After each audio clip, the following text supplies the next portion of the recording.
Hello viewers, in this video I'll be going over natural gas, ETF ticker symbol UNG.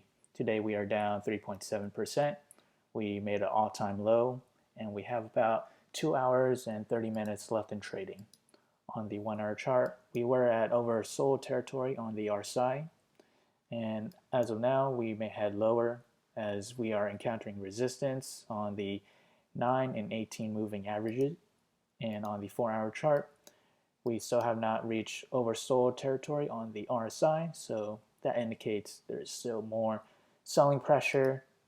And on the daily chart, we also have not reached oversold on the RSI, so again, we may head lower.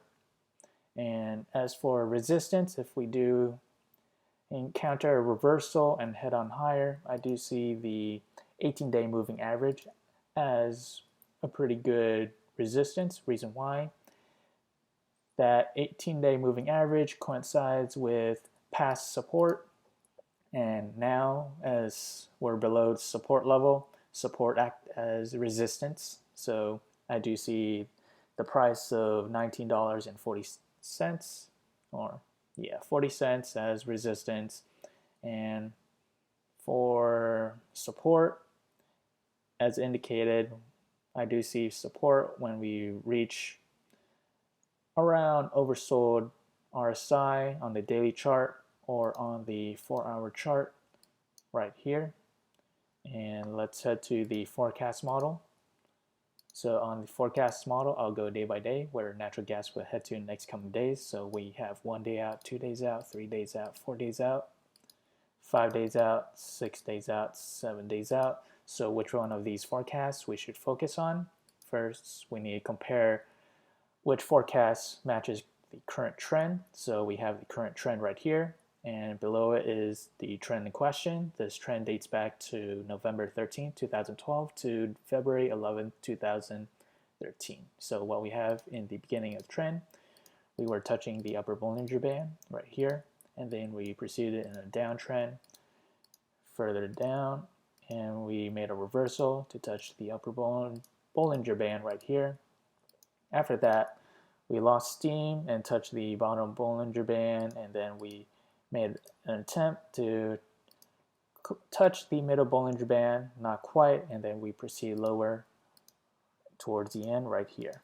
So we start to see similar patterns shaping in the trend in question right here. So in the beginning, we were touching the upper Bollinger Band right here, and then we proceeded to move in a down channel right down here, and then we touched the upper Bollinger Band right there, and we touched the middle Bollinger Band, and after touching the middle Bollinger Band, we proceeded to move down lower, as indicated in the current trend. So what we have is about 1, 2, 3, 4, 5 points. We have 1, 2, 3, 4, 5 points. So there's reason to believe that the trends and patterns are the same. The outcome and forecast would also be the same. So let's see. November 13, 2012 to February 11, 2013. So back then, natural gas was down roughly, I would say, 1.7%. So we may encounter further loss in natural gas at the moment. And that is all. If you enjoyed this content, feel free to like, comment, subscribe, and thank you for watching.